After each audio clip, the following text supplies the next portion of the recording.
Kişinin arvadı, namusu, qeyrəti evdə oturar, yemək pişirər, uşaq böyüdər. Alarsınızmı oğlunuza isə, sənətçi qadın? Mən özüm kişi olsaydım, həyatda almazdım da müğənni qadın. Həyatı boyu. Niyə? Bilirsiniz, mən istəyirəm mənim qadınım evdə otursun, yemək bişirsin, uşaqlara baxsın, uşağın tərbiyəsi ilə məşğul olsun. Mən gəlinim evdə oturub ərinə baxacaq. Oxunmuş evdar qız istəyirəm. Xanəndə Kəmalə Nəsibova deyir ki, kişinin namusu evdə olar. Azərbaycanda istər dövlət, istərsə də özəl sektorda çalışan minlərlə qadın var. Bu ifadələri televiziyadan səsləndirməklə həm işləyən qadınların əxlaqı sual altına alınır, həm onların həyat yoldaşı hədəfə alınır, həm də bu gələcəkdə qadınların əmək bazarına çıxışını məhdudlaşdırmasına gətirib çıxara bilər. Bu cür zərərli fikirlər gender stereotipləri gücləndirməklə ictimai şuuru zorakılığa sövq edə biləcəyi üçün əsla şəxsi fikir kimi izah edilə bilməz. Hamıya məlumdur ki, media cəmiyyətin qərar qəbul etmə prosesinə birbaşa təsir göstərən əsas vasitələrdən biridir.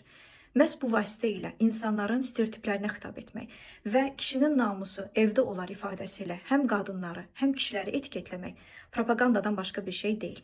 Necə yəni? Həyat yoldaşı məsələn müəllim, həkim və ya iş qadını olan kişinin namusu çöldədir.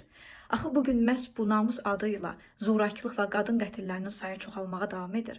Və məhz belə bir vəziyyətdə qadını fərd kimi yox, kişinin namusu kimi təqdim etmək, həmin qətil və zorakılıqların sayının artmasından başqa nəyə xidmət edə bilər? Qadın kişinin namusudur demək, kişiyə qadın üzərində istədiyimi edə bilərəm baxışı verir. Halbuki ailə iki yetkin fərdin azad iradəsi ilə qurulur. Cəmiyyəti ağa-kölə münasibətinə səsləmək həmin ailəni dağıtmaqdan başqa heç nəyə gətirməyəcək.